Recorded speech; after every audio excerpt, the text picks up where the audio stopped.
All right, today we're with our Lionel 6250 Seaboard switcher, and we're going to give some love and attention to the body. Now, you can see right away that one of the smokestacks is broken off.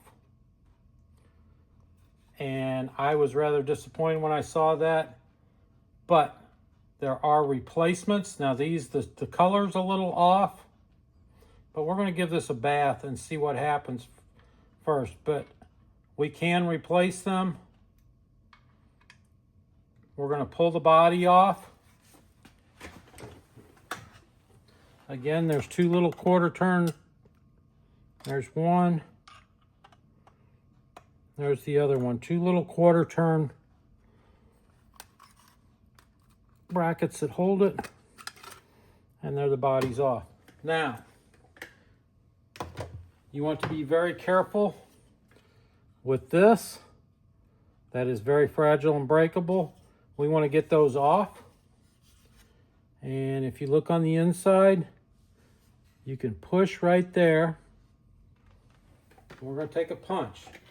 Now I have one like this, which I don't want to use, and I have a flat pin punch. He's got a little dimple in the end of him. He's a regular finish nail punch. And we're going to wiggle him. And that one popped right out.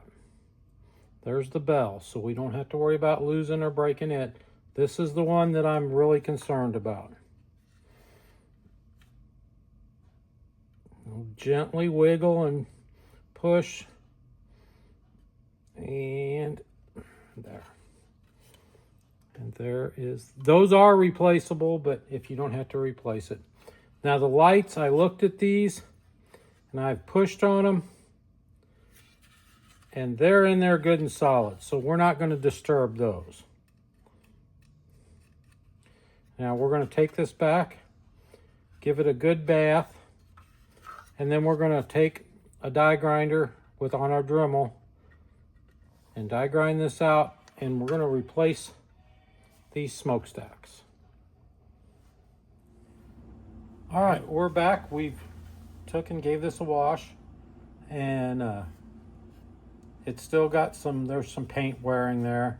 You could touch that up, but